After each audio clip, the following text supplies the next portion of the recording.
It's the Blairing Out with Eric Blair show, and we're here at the 11th annual Newport Beach Film Festival for the premiere of We Were Feared, a documentary on the legendary punk rock venue, the Cuckoo's Nest. How important do you feel the Cuckoo's Nest was to give birth to the Orange County punk scene? Well, my dad got me into punk, and now it's like everything. I go to shows all the time, and I think the Cuckoo's Nest was really cool because it got a lot of bands started that I listen to now. And they're still playing, and Can you name a couple of those bands? DI. I see them a lot. They're really cool.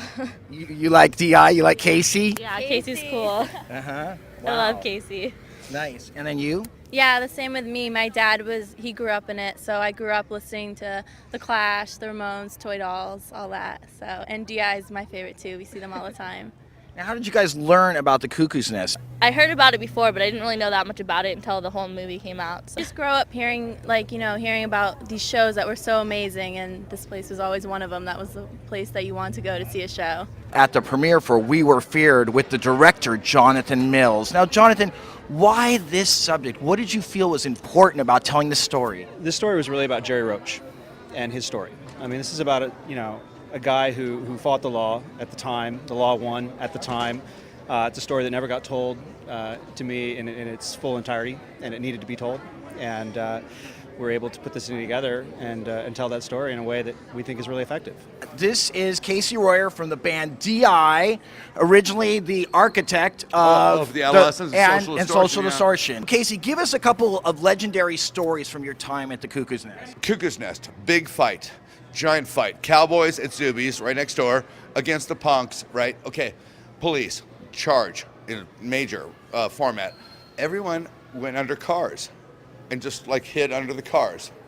And the cops didn't arrest us. How amazing is it for you to be here at the premiere of a movie that is documenting part of your life? I think it's really an awesome thing. It's a depiction of what society made out of Southern Orange County. Steve Soto, a legendary member of the Adolescents. Steve, like I asked Casey, what is it like to finally see a movie made about your history? It's nice. It's nice to get recognized. We went through a lot of stuff, and so it's cool to get recognized for it, I guess, Definitely, absolutely, because I had the best times of my life with Steve Soto. And when the Adolescents first started, we got approached by Lisa Fancher, remember, at the Starwood, and she asked us if we wanted to be on a record. We're all like, be on a record? We didn't know that could happen. We had no expectations of being anything at all because we're having fun. And now we're on a 50-foot tall movie screen. Exactly. A 50-foot tall movie screen. And we're really humbled and really stoked about the way society really respected what we were talking about back in the day, Steve? Yeah. Because, we said a lot of stuff that was really underground, but not really. It's just about the way people feel about What's average nice, things. Chalmer from the Vandals, I saw something that he put, and he said, disco happened back then, but you don't see kids walking around school today wearing Angel Flight pants. You know what I mean? But you see punk rock has had longevity and it's lasted. We talked a lot of truth. We Yeah. talked a lot of real bottom line truth about what was going on with our parents, or cops, or drugs, or something that was really. Or our parents who were cops that were on drugs. That was Derek O'Brien, right? Do you have a memory, Steve, that you could share with the camera? A memory from the Cuckoo's Nest? Yeah.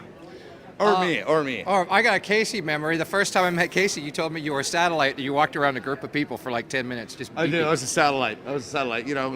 Which comes in conclusion with science and amoeba. An amoeba there. Dude, it is. amoeba. Yes, Adolescence, first record. Amoeba. Hey, I just dude, presented you guys an award at the Orange County Music Awards. Yes, We- you did. yeah. Oh. We were on tour. Yeah, I wish you guys were there, so I sang the song for you guys. That's very nice. Thanks, Very Eric Blair. nice. We want to say thanks, Eric Blair. We out. love you, dude. You're awesome. And I'm here with the producer, Ivan Correa. Ivan, what was it about this concept that made you want to get involved?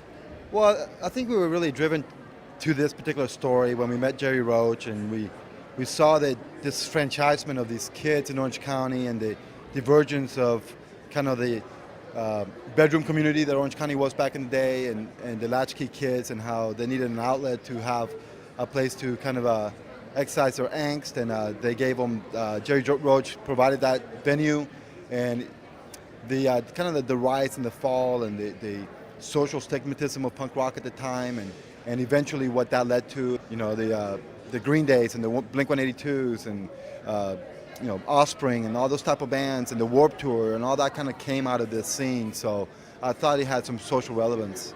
Now, a lot of people may not know, but this is kind of a precursor to actually what may become a major motion picture. That's right. Yeah, our company, Endurance Pictures, with my partner, York Shackleton, we have written a script based on this story, and we're in development now for that. There's rumors that Johnny Depp might be pegged to be Jerry Roach. We'd like to have Johnny Depp, of course, and that's something that we'll go after. We're in development, and we'll explore every avenue. We want it to be a major motion picture, so we're going to go out and look out in that fashion.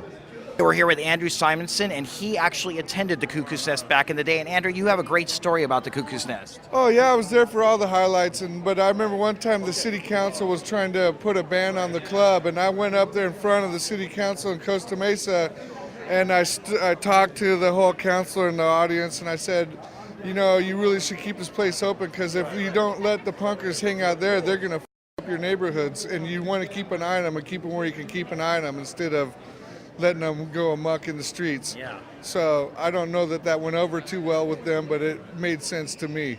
And what were some memorable shows that you attended back then? Oh my God! Oh, so many of my. I just remember 45 Grave played, and Paul Cutler was just shredding the guitar. He's using anything he could find to pick up and play the guitar with it. I remember slam dancing to the Subhumans when they played I'm Just a Slave to My. Perfect song for the occasion. I went to Troy High School and graduated with the same where Casey Royer went, and in '81. So most of my classmates were in bands that played, and we were there like once a week. What do you think the importance of We Were Feared, a documentary about the Cuckoo's Nest, is? The importance is that it just shows what was really going on to the people now who go buy their Doc Martens at the mall. Back then, we couldn't get that kind of clothes. We had to make our own clothes and make whatever it was of it. And now it's accessible, but they don't know where it came from. And you got to be able to see where your current fashion, where it originated here in Orange County. At the premiere of We Were Feared, a story about this man, Jerry Roach, and the beginning of the Cuckoo's Nest, which you created. The title wasn't mine, but I think it's really apropos, because I was telling a story the other day. Remember, you were there, and I was going, they were feared, actually. Not so much that I was part of that, but they were feared. Jerry, when you first opened the Cuckoo's Nest, I'm sure you had no idea that it would become a subject of legend in the punk rock community. No, it was just an opportunity to have a job and have a business, and it's something that I loved, music, and so I did build it to be a very successful nightclub, and then things change, bands break up, and people get tired, so you have to adjust, do new things, so I wasn't afraid to try it, and there was an audience there. Couple of memories that stand out to you from your time at the Cuckoo's Nest. Obviously, the Ramones was a big night. David Johansen, he did like 8 or 9 encores one night. It was very an interesting vibe where the audience would not let him stop. Oh, gee, there's so many, I don't know where, I'm trying to think of the famous ones that people have heard of, but there were a lot of moments, like I had X and the Go-Go's on the same show. They were headlining in LA, and they played together in Orange County. We had about 50 people. One of my favorite stories that you've told is the camaraderie between the Adolescents and Social Distortion, and how that played out in your life. Well, the Adolescents were playing one night, and they decided to let the Social Distortion come up and use their instruments, and they got up and played one song, Louie Louie, and they barely got through it. But I know it was the first gig they ever played, or the first song they ever played in public. But I remember thinking, hey, I booked the bands here. Oh, Tony decided to have his friends come up and do a set. That's part of the fun of the Cuckoo's Nest. You never knew what was going to happen, which added to the fear because of the unknown. There's always a fear factor. And at one point, the Adolescents were banned. Oh, they demanded that I let Social Distortion open, which they were banned for life too. So I had to back down, and because I wanted to get the show. So anyway, he said I had to book Social Distortion. So I called him up, Mike Ness, and I said, okay, you can play. Oh, thanks. He goes, yeah, $25. Okay, thanks, sure. And then all of a sudden, Tony calls me back and says, you got to give him at least 100. I go, oh, Tony. So I had to give him 100.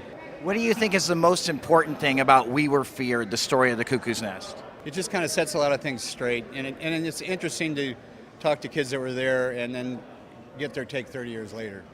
It's a long time. I'm surprised people even remember it. I mean, 30. What do you remember from 30 years ago? It's like, it really blows my mind that it's even a, that anybody cares or that anybody's interested. But I thought punk rock would roll over and go away when I left.